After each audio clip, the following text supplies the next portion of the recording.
La semaine dernière, on était chez Léonard et c'était parfait. Sauf qu'en rentrant, je me suis aperçu qu'on était dans la région et qu'à aucun moment on avait parlé des châteaux de la Loire. Du coup, pour y remédier, cette semaine, on est chez le fier représentant de tous ses copains du quartier, le château d'Azel-Rideau. Allez, chronique numéro 80, c'est parti!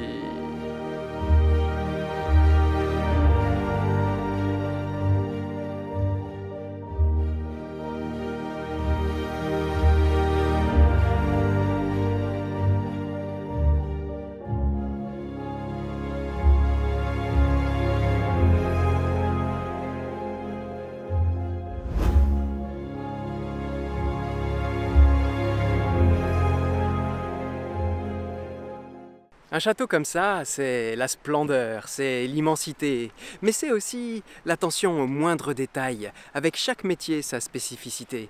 Un château comme ça, c'est apprendre à observer, à tendre l'oreille, pour écouter tout ce qu'il a à nous raconter, parce que un château comme ça, c'est de l'histoire, de la géographie, de l'arithmétique, de la science très précise. Un château comme ça, c'est la perfection incarnée.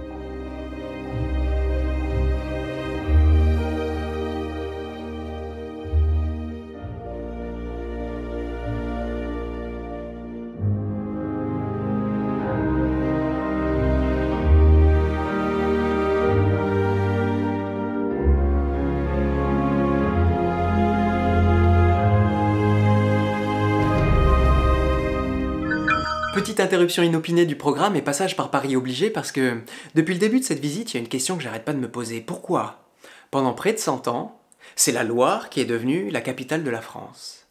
Eh bien, puisque tu es encore là, je vais essayer d'apporter un semblant de réponse. Après, comme d'habitude, je te laisse la section commentaires de cette vidéo pour corriger ou compléter.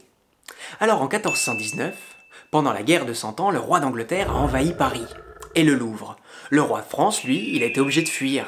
Et avec sa cour, ils se sont réfugiés de l'autre côté de la Loire. Pardon d'interrompre l'interruption, mais quand même, plus je m'intéresse au sujet, plus je m'aperçois à quel point il est vaste et compliqué.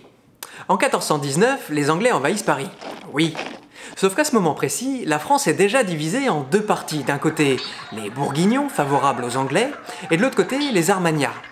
Charles VI, le roi de l'époque, lui, est plutôt favorable aux Anglais. D'ailleurs, c'est avec eux qu'il va s'allier. Mais pendant ce temps-là, son fils, le futur Charles VII, est pas du tout d'accord et décide de partir à Bourges pour préparer la résistance et organiser la rébellion.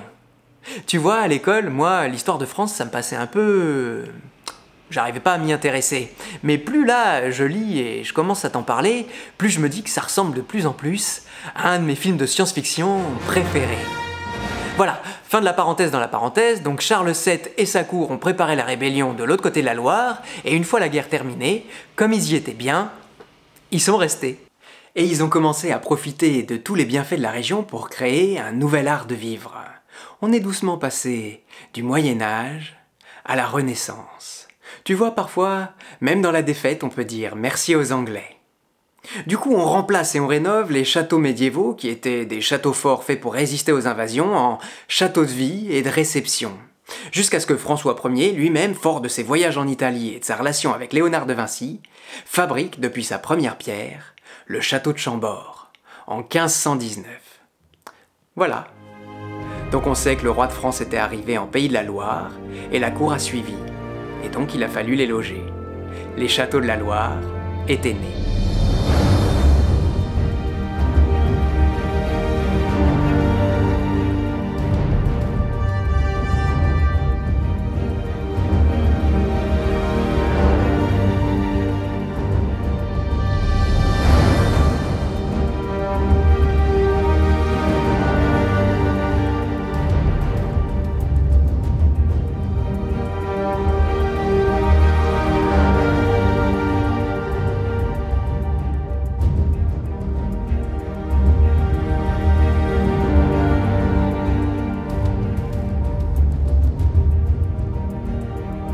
Voilà, la balade est terminée.